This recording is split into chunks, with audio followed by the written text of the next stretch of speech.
Chapter 10. The Prince in Toils. We left John Canty dragging the rightful prince into awful court, with a noisy and delighted mob at his heels. There was but one person in it who offered a pleading word for the captive, and he was not heeded. He was hardly even heard, so great was the turmoil. The prince continued to struggle for freedom and to rage against the treatment he was receiving, until John Canty lost what little patience was left in him and raised his oaken cudgel in a sudden fury over the prince's head. The single pleader for the lad sprang to stop the man's arm, and the blow descended upon his own wrist. Canty roared out, "Thou'lt meddle, wilt thou? Then have thy reward." His cudgel crashed down upon the meddler's head, and there was a groan. A dim form sank to the ground among the feet of the crowd, and the next moment it lay there in the dark, alone. The mob pressed on, their enjoyment nothing disturbed by this episode. Presently the prince found himself in John Canty's abode, with the door closed against the outsiders. By the vague light of the tallow candle, which was thrust into a bottle, he made out the main features of the loathsome den, and also the occupants of it. Two frowsy girls and a middle-aged woman cowered against the wall in one corner, with the aspect of animals habituated to harsh usage, and expecting and dreading it now. From another corner stole a withered hag, with streaming gray hair and malignant eyes. John Canty said to this one, "Tarry, there's fine mummeries here, mar them not till thou'st enjoyed them, and then let thy hand be heavy as thou wilt. Stand forth, lad, now say thy foolery again, anst thou not forgot it? Name thy name, who art thou?" The insulted blood mounted to the little prince's cheek once more, and he lifted a steady and indignant gaze to the man's face, and said, "'Tis but ill breeding in such as thou to command me to speak. I tell thee now, as I told thee before, I am Edward, Prince of Wales, and none other." The stunning surprise of this reply nailed the hag's feet to the floor where she stood, and almost took her breath away. She stared at the prince in stupid amazement, which so amused her ruffianly son that he burst into a roar of laughter. But the effect upon Tom Canty's mother and sisters was different.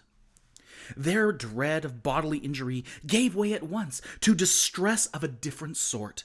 They ran forward with woe and dismay in their faces, exclaiming, "Oh, poor Tom, poor lad!"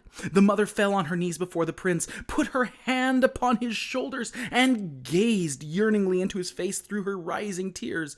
Then she said, "Oh, my poor boy, thy foolish reading hath wrought its woeful work at last, and ta'en thine wit away. Oh, why didst thou cleave to it when I so warned thee against it? Thou'st broke thy mother's heart." The prince looked into her face, and said gently, "Thy son is well, and hath not lost his wits, good dame. Comfort thee, let me to the palace where he is, and straightway will the king, my father, restore him to thee." "The king, thy father? Oh, my child, unsay these words that be freighted with death for thee, and ruin for all that be near to thee. Shake off this gruesome dream. Call back thy poor wandering memory. Look upon me. Am not I thy mother that bore thee and loveth thee?" The prince shook his head and reluctantly said, "God knoweth I am loath to grieve thy heart, but truly I have never looked upon thy face before." The woman sank back into a sitting posture on the floor, and covering her eyes with her hands, gave way to her heartbroken sobs and wailings. "Let the show go on!" shouted Canty. "What, Nan? What, Bet? Mannerless wenches, will ye stand in the prince's presence upon your knees, ye pauper scum, and do him reverence?" He followed this with another hoarse laugh. The girls began to plead timidly for their brother, and Nan said, "And thou wilt but let him to bed, father. Rest and sleep will heal his madness. Prithee do." "Do, father," said Bet. "He is more worn than he is wont. Tomorrow will be himself again, and will beg with diligence, and come not empty home again." This remark sobered their father's joviality, and brought his mind to business. He turned angrily upon the prince, and said, The morrow we must pay 2 pennies to him that owns this hole. 2 pennies, mark ye, all this money for a half-year's rent, else out of this we go. Show what thou'st gathered with thy lazy begging. The prince said, Offend me not with thy sordid matters. I tell thee again, I am the king's son. A sounding blow upon the prince's shoulder from Canty's broad palm sent him staggering into the goodwife Canty's arms, who clasped him to her breast and sheltered him from a pelting rain of cuffs and slaps by interposing her own person. The frightened girls retreated to their corner, but the grandmother stepped eagerly forward to assist her son. The prince sprang away from Mrs. Canty, exclaiming, Thou shalt not suffer from me, madam. Let these swine do their will upon me. This speech infuriated the swine to such a degree that they set about their work without waste of time. Between them, they belabored the boy right soundly, and then gave the girls and their mother a beating for showing sympathy for the victim. No, said Canty, to bed, all of ye. The entertainment has tired me. The light was put out, and the family retired. As soon as the snorings of the head of the house and his mother showed that they were asleep, the young girls crept to where the prince lay, and covered him tenderly from the cold with straw and rags. And their mother crept to him also, and stroked his hair, and cried over him, whispering broken words of comfort and compassion in his ear all the while. She had saved a morsel for him to eat also, but the boy's pains had swept away all appetite, at least for black and tasteless crusts. He was touched by her brave and costly defense of him, and by her commiseration, and he thanked her in very noble and princely words, and begged her to go to sleep, and to forget her sorrows. And he added that the king his father would not let her loyal kindness and devotion go unrewarded. This return to his madness broke her heart anew, and she strained him to her breast again, and then went back, drowned in tears, to her bed. As she lay thinking and mourning, the suggestion began to creep into her mind that there was an undefinable something about the boy that was lacking in Tom Canty, mad or sane. She could not describe it. She could not tell just what it was, and yet her sharp mother instinct seemed to detect it and perceive it. What if the boy were not really her son after all? Oh, absurd! She almost smiled at the idea. Spite of her griefs and troubles, no matter, she found that it was an idea that would not down, but persisted in haunting her. It pursued her. It harassed her. It clung to her and refused to be put away or ignored. At last, she perceived that there was not going to be any peace for her until she should devise a test that should prove clearly and without question whether this lad was her son or not, and so banish these wearing and worrying doubts. Ah, yes, this was plainly the right way out of the difficulty. Therefore, she set her wits to work at once to contrive that test.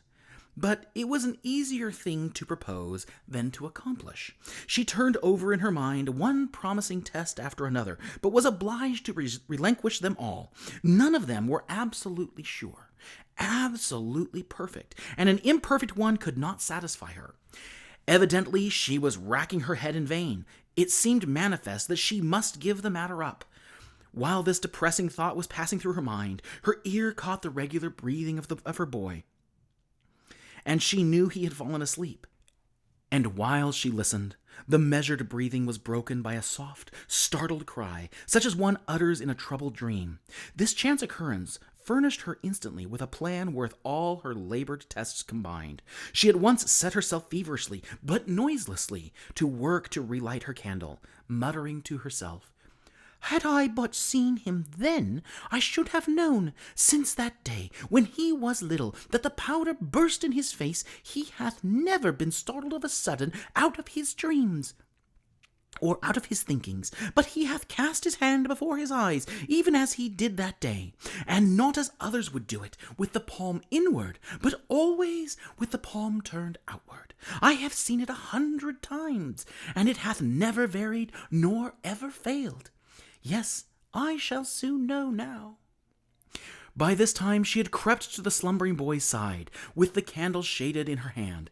She bent heedfully and warily over him, scarcely breathing in her suppressed excitement, and suddenly flashed the light in his face and struck the floor by his ear with her knuckles. The sleeper's eyes sprang wide open, and he cast a startled stare about him, but he made no special movement with his hands. The poor woman was smitten, almost helpless with surprise and grief. But she contrived to hide her emotions and to soothe the boy to sleep again. Then she crept apart and communed miserably with herself upon the disastrous result of her experiment. She tried to believe that her Tom's madness had banished this habitual gesture of his, but she could not do it. "No," she said, "his hands are not mad. They could not unlearn so old a habit in so brief a time. Oh, this is a heavy day for me." Still, hope was as stubborn now as doubt had been before. She could not bring herself to accept the verdict of this test. She must try the thing again. The failure must have been only an accident, so she startled the boy out of his sleep a second and third time, at intervals, with the same result which had marked the first test. Then she dragged herself to bed and fell sorrowfully asleep, saying, "But I cannot give him up. Oh no, I cannot, he must be the boy." The poor mother's interruptions having ceased, and the prince's pains having gradually lost their powers to disturb him, utter weariness at last sealed his eyes in a profound and restful sleep. Hour after hour slipped away, and still he slept like the dead. Thus 4 or 5 hours passed. Then his stupor began to lighten. Presently, while half asleep and half awake, he murmured, "Prince William." After a moment, "Ho, Sir William Herbert! Hie thee hither, and list to the strangest dream that ever— Sir William, dost hear? Man, I did think me changed to a pauper, and ho there, guard, Sir William! What, is there no groom of the chamber in waiting? Alack, it shall go hard with—" "What aileth thee?" asked a whisper near him. "Who art thou calling?" "Sir William Herbert, who art thou?" "I? Who should I be but thy sister Nan? Oh, Tom, I had forgot. Thou art mad yet. Poor lad, thou art mad yet. Would I had never woke to know it again, but prithee master thy tongue, lest we all be beaten till we die." The startled prince sprang partly up, but a sharp reminder from his stiffened bruises brought him to himself, and he sank back among his foul straw with a moan and the ejaculation, "Alas! It was no dream, then." In a moment, all the heavy sorrow and misery which sleep had banished were upon him again, and he realized that he was no longer a petted prince in a palace with the adoring eyes of the nation upon him, but a pauper, an outcast, clothed in rags, prisoner in a den fit only for beasts, and consorting with beggars and thieves. In the midst of his grief, he began to be conscious of hilarious noises and shoutings, apparently but a block or two away. The next moment, there were several sharp raps at the door. John Canty ceased from snoring, and said, "Who knocketh? What wilt thou?" A voice answered, "Know'st thou who it was thou laid thy cudgel on?" "No, neither know I, nor care." "Belike thou'lt change thy note eftsoons, and thou wouldst save thy neck. Nothing but flight may stead thee. The man in this moment delivering up the ghost, 'tis the priest, Father Andrew." "God a mercy!" exclaimed Canty. He roused his family and hoarsely commanded, "Up with ye, all, and fly, or bide where ye are and perish." Scarcely 5 minutes later, the Canty household were in the street and flying for their lives. John Canty held the prince by the wrist and hurried him along the dank way, giving him this caution in a low voice: "Mind thy tongue, thou mad fool, and speak not our name. I will choose me a new name speedily, and throw the law's dogs off the scent. Mind thy tongue, I tell thee." He growled these words to the rest of the family: "If it so chance that we be separated, let each make for the London Bridge. Whoso findeth himself as far as the last linen draper's shop on the bridge, let him tarry there till the others be come. Then we will flee to Southwark together." At this moment, the party burst suddenly out of darkness into the light. and not only into light, but into the midst of a multitude of singing, dancing, and shouting people massed together on the river frontage. There was a line of bonfires stretching as far as one could see, up and down the Thames. London Bridge was illuminated, Southwark Bridge likewise. The entire river was aglow with the flash and sheen of colored lights, and constant explosions of fireworks filled the skies with an intricate commingling of shooting splendors and a thick rain of dazzling sparks that almost turned night into day. Everywhere were crowds of revelers. All London seemed to be at large. John Canty delivered himself of a furious curse and commanded a retreat, but it was too late. He and his tribe were swallowed up in that swarming hive of humanity and hopelessly separated from each other in an instant. We are not considering that the prince was one of his tribe. Canty still kept his grip upon him. The prince's heart was beating high with hopes of escape now. A burly waterman, considerably exalted with liquor, found himself rudely shoved by Canty in his efforts to plow through the crowd.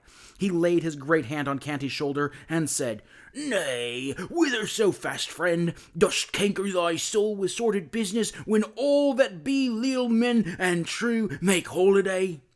"Mine affairs are mine own, they concern thee not," answered Canty roughly. "Take away thy hand, and let me pass." "Sith, that is thy humour, thou'lt not pass till thou'st drunk to the Prince of Wales, I tell thee that," said the waterman, barring the way resolutely. "Give me the cup, then, and make speed, make speed." Other revellers were interested by this time. They cried out, the loving cup, make the sour knave drink the loving cup, else we will feed him to the fishes."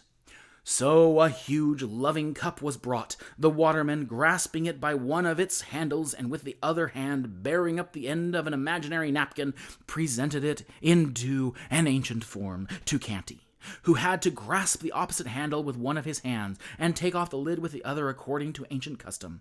This left the prince hand-free for a second, of course. He wasted no time, but dived among the forest of legs about him and disappeared. In another moment, he could not have been harder to find under that tossing sea of life if its billows had been the Atlantic's, and he a lost sixpence. He very soon realized this fact, and straightway busied himself about his own affairs without further thought of John Canty. He quickly realized another thing too, to wit, that a spurious Prince of Wales was being feasted by the city in his stead. He easily concluded that the pauper lad, Tom Canty, had deliberately taken advantage of his stupendous opportunity and become a usurper. Therefore, there was but one course to pursue: to find his way to the Guildhall, make himself known, and denounce the impostor.